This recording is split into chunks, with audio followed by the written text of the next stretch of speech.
Take that jacket off, immediately. Lieutenant Cade Jennings' voice roared. Anya Volkov, 24, stood motionless in her faded uniform, mocked by the entire team of elite soldiers. Imposters have no right to wear it, he yelled, pointing his finger at her. She slowly unbuttoned her jacket as the mocking laughter grew louder. But when the jacket slipped from her shoulders, everyone fell silent. On her back was the legendary tattoo, the sole survivor of the Death Brigade. Soon, they would all understand why they had just insulted a living legend. The 115-degree heat of the Mojave Desert shimmered off the asphalt of the 29 Palms Marine Corps Air-Ground Combat Center, a furnace where warriors were forged or broken. The sun was a merciless tyrant in a bleached blue sky, beating down on the sprawling complex of sand-colored buildings and vast training grounds. For the elite candidates of the Force Reconnaissance Selection Course, it was just another day in hell. But for Lieutenant Cade "Bulldog" Jennings, the heat in his chest burned hotter than the desert itself. His focus was a singular point of irritation amidst the disciplined chaos. Sergeant Anya Volkov. At 24, she possessed a stark, classical beauty, flawless white skin, high cheekbones, and piercing storm-gray eyes that seemed to hold ancient secrets. Her jet-black hair was pulled back into a severe, immaculate bun, a stark contrast to the faded, threadbare Marine Corps combat utility uniform she wore. It was a relic, the desert marpat camouflage bleached by countless suns and washes, devoid of rank insignia or unit patches. It hung on her slender frame like a borrowed skin, an anomaly among the crisp new gear of the other soldiers. Cade Jennings, a man whose square jaw and rigid posture were a testament to his unwavering belief in tradition and discipline, saw her as an insult. Cade, 28, was built like the bulldog of his call sign, compact, powerful, and relentless. He lived in the long shadow of his older brother, Captain Cole Jennings, a legendary operator who had died a hero's death 5 years prior. For Cade, the uniform was sacred, a symbol paid for in the blood of men like his brother. Anya's worn-out attire was a desecration of that memory. He strode toward the equipment tables where Anya was meticulously disassembling and cleaning an M4 carbine, her movements precise despite a faint, almost imperceptible tremor in her hands. He deliberately bumped the table as he passed. Several components clattered onto the dusty concrete. "Watch where you're going, Sergeant." Cade's voice was a low growl, laced with contempt. "This equipment is for real Marines, not for someone playing dress-up." Anya didn't rise to the bait. She calmly knelt, her movements economical, and began to gather the scattered parts. Her silence was a wall he couldn't breach, and it infuriated him. He stepped in front of her, blocking her path. "I'm talking to you," he snarled, his voice dropping, drawing the attention of nearby candidates. They paused, sensing the impending confrontation. "That uniform, where did you get it? A surplus store? It's a disgrace." She slowly stood, her gray eyes finally meeting his. They were empty of fear, empty of anger, empty of everything except a profound weariness that seemed out of place in someone so young. "It was issued, Lieutenant." "Issued by who?" Cade scoffed, taking a step closer. "You are an affront to every Marine who has ever served, to the memory of men who died wearing it. I order you to take that jacket off. Right now, you have no right to wear it." The command hung in the scorching air, sharp and absolute. A circle of spectators had formed, their phones discreetly angled to capture the drama. This was the moment a wannabe would be exposed. From the edge of the training ground, Master Sergeant Elias Vance watched, his heart sinking. A man of 50 with skin like tanned leather and eyes that had seen 3 decades of conflict, Vance had known the Jennings boys since they were children. He had served under their father and had seen Cole as the son he never had. When the official report on the Death Brigade 2's training accident had come out 5 years ago, Vance's gut screamed that it was a lie. Those men were the best of the best. They didn't die in accidents. For 5 years, he had quietly collected whispers, redacted reports, and dead-end leads, searching for a truth he felt was being deliberately buried. Now, as he watched Cade corner this mysterious woman, a cold premonition washed over him. Anya held Cade's gaze for a long moment. Then, with a sigh that seemed to carry the weight of the world, she complied. Her hands, still trembling slightly, moved to the buttons of her jacket. The silence was deafening, broken only by the distant hum of a generator. The faded camouflage fabric slid from her shoulders, revealing a form-fitting black tank top underneath. And then, the entire training ground froze. It was a masterpiece of morbid art, inked across her back and shoulders by a master's hand. In the center, a stark black skull, photorealistic in its detail, with the Roman numeral 2 emblazoned on its forehead. Below it, in sharp military-style lettering, were the words, "Death Brigade, Sole Survivor." Circling the chilling crest were 12 blood-red stars, each one a silent tribute. It was a legend, a ghost story whispered in hushed tones in the barracks of special operations units, a symbol of a mission that officially never happened. Vance felt the air leave his lungs. His knees felt weak. He saw the symbol, and he knew. The ghost had come home, and he finally had his key. The air in Colonel Eva Rostova's office was unnaturally cold, a stark contrast to the inferno outside. The room was a reflection of its occupant, minimalist, efficient, and devoid of personal sentiment. Rostova herself sat behind a large, empty Durasteel desk, a woman in her late 40s whose severe, slate-gray uniform was as sharp as her features. Her dark hair was streaked with silver and pulled into a tight bun, and her intelligent, observant eyes missed nothing. She had the unnerving stillness of a predator, a calmness forged in decades of command decisions. After dismissing Master Sergeant Vance with a curt nod, she fixed her gaze on Cade. "Lieutenant Jennings." Her voice was quiet, yet it carried the weight of absolute authority. What happened out there was not just a failure of leadership. It was a failure of character. Before you compound that failure, you will listen. With a tap on her tablet, the large monitor on the wall flickered to life, displaying a highly classified document. The header was stark. Operation Emberfall. Status: catastrophic success. The official story of a training accident was a necessary fiction, Rostova stated, her eyes never leaving Cade's face. Death Brigade 2 was not on a training exercise. They were deployed on a deniable operation to neutralize a chemical weapons facility in a hostile state. They were the best we had. She swiped the screen. A team photo appeared. 13 operators in full combat gear, their faces a mixture of grim determination and camaraderie. Cade scanned them, his heart beginning to pound a frantic, heavy rhythm against his ribs. Rostova then began to cycle through the individual portraits of the fallen, each one a stark, official photograph.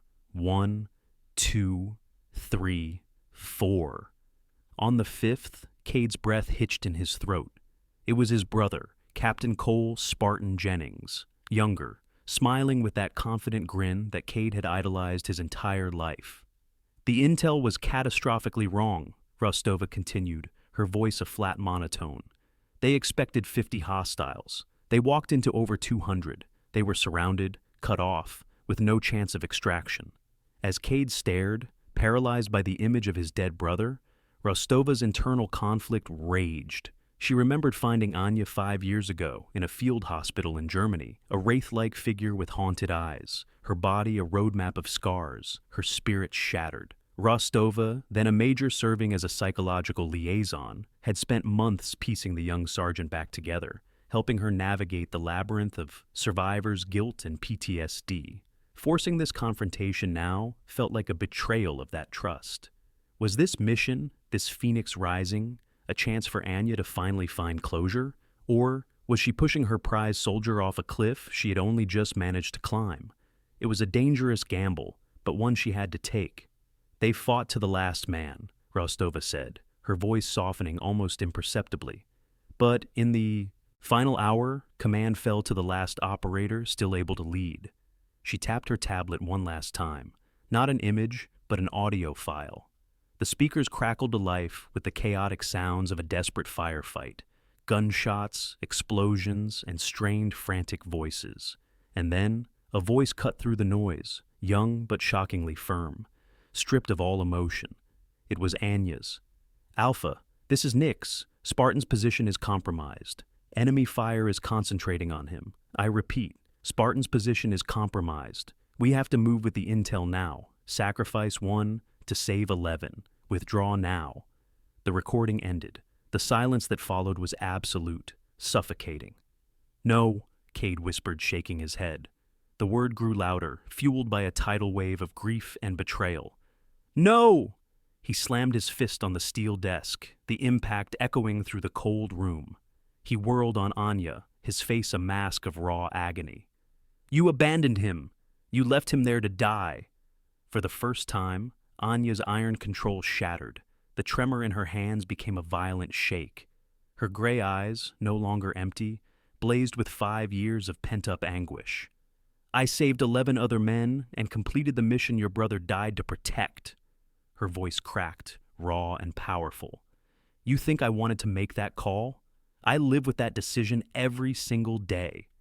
Cade stared at her, the force of her words hitting him like a physical blow.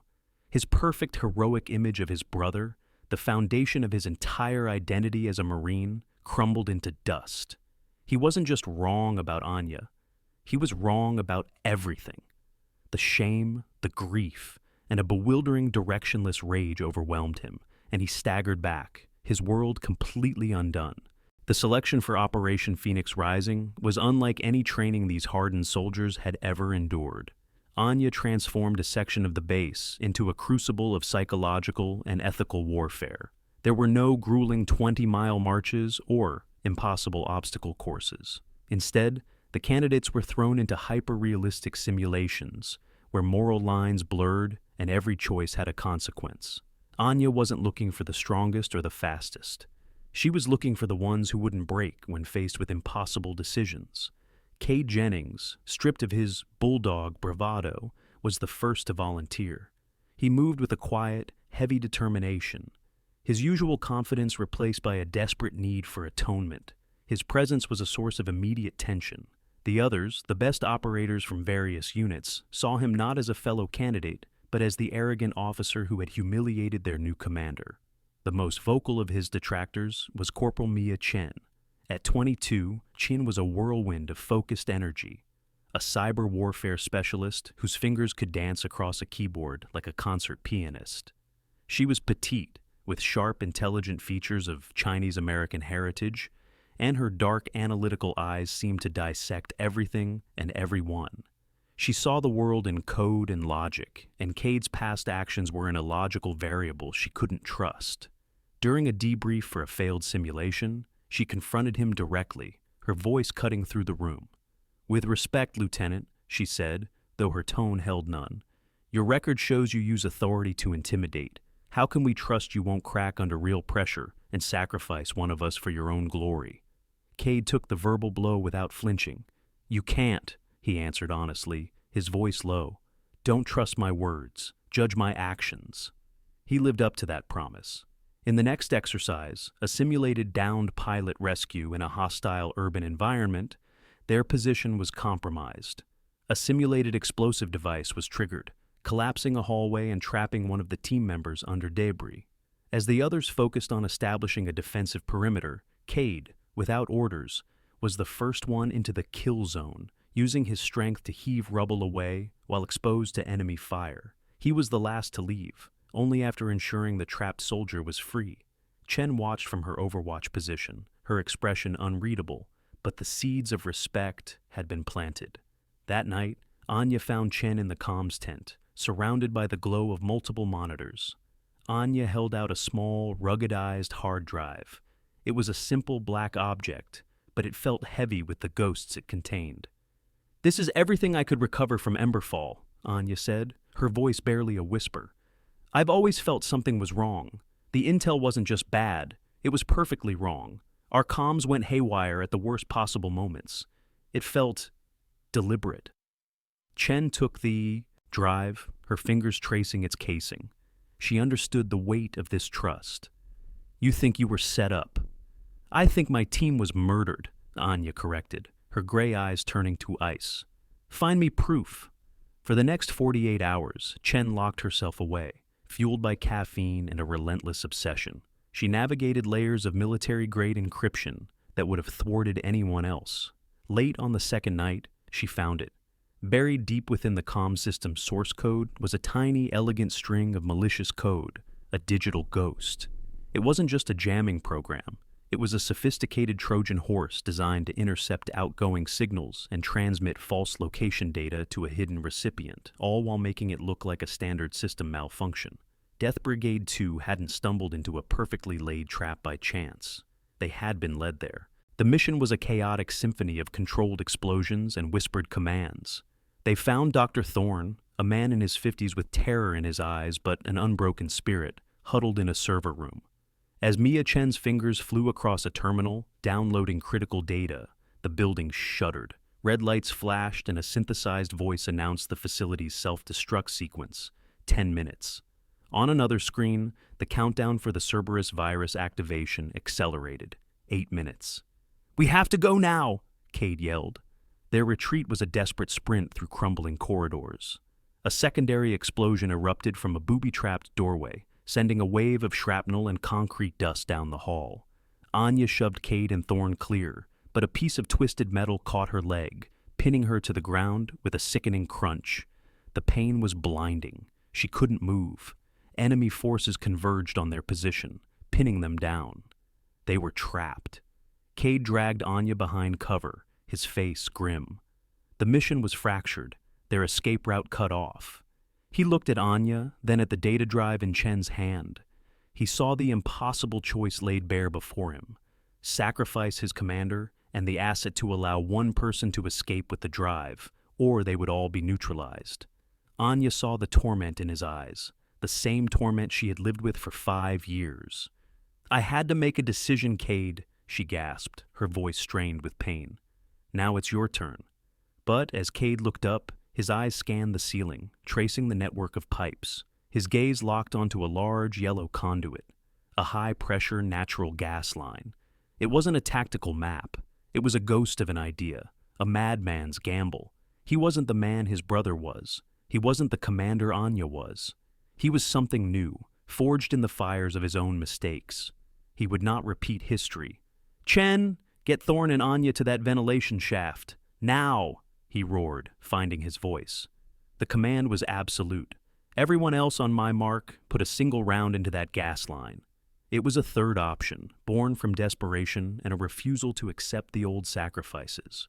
As Chen and another soldier dragged the wounded to safety, Cade and the remaining operator opened fire. The pipe ruptured with a deafening hiss. Cade then fired a single tracer round into the billowing cloud. The world turned white. The resulting explosion ripped through the corridor, creating a wall of fire and chaos that consumed their pursuers and gave them the cover they needed to vanish into the vents. Epilogue. Justice. 6 weeks later, the world was different. The data recovered by Team Phoenix, combined with Dr. Thorne's testimony, painted a damning picture. It led investigators to the doorstep of the Argent Group, a powerful private military corporation run by the ruthless ex-colonel Marcus Thorne, a man whose polished public image concealed a history of war profiteering. The connection was undeniable. Argent had, supplied the faulty comm system to Death Brigade 2, orchestrating their massacre to steal the weapons prototype they were testing. Operation Emberfall and the kidnapping of Dr. Thorne were two parts of the same conspiracy. An international task force, acting on the irrefutable evidence, arrested Marcus Thorne as he attempted to flee the country. Anya and Cade watched the final verdict from a quiet room at the 29 Palms base. On the screen, Thorne, arrogant to the last, stood before the judges at the International Criminal Court in The Hague. The lead judge read the sentence, his voice echoing across the globe. For war crimes, corporate terrorism, and crimes against humanity, the court sentenced Marcus Thorne and his top lieutenants to life in prison, without the possibility of parole. Justice. It was a simple word, but it carried the weight of 13 lives. As the news report ended, Anya felt a tension she hadn't realized she was carrying for 5 long years finally release its grip. Cade quietly placed a hand on her shoulder. It wasn't a gesture of pity, but of shared understanding. The ghosts of the past had not vanished, but they no longer walked alone. The legacy of Death Brigade was no longer just an epitaph of tragedy, but a testament to the truth they had unearthed and the justice they had finally secured. In the end, this was more than just a story of soldiers and a mission. It's a story about redemption and the power of a second chance. It teaches us that we are not defined by our worst mistakes, but by how we choose to rise from the ashes of our past. When Cade was faced with the same impossible choice that had created so much tragedy, some might say a miracle occurred. In that moment of absolute desperation, God didn't present a choice between two evils. He illuminated a third path. It was a path of courage and ingenuity, a divine refusal to let the cycles of the past dictate the future. In our own lives, we often feel trapped between two difficult decisions, believing there is no good way out. This story is a reminder to look for that third option, to pray for the wisdom to see the path of grace that may be hidden from view. It shows us that our deepest wounds can become our greatest strengths, and that true honor is found not in pride, but in the selfless act of protecting and uplifting others. If this story of faith and redemption touches your heart, please share it with someone who may need to hear this message of hope. Let us know your thoughts in the comments below, as we read everyone. And be sure to subscribe to the channel for more inspiring stories. May God bless each and every one of you watching. May He grant you strength in your trials and clarity when you face your own impossible choices. Go in peace.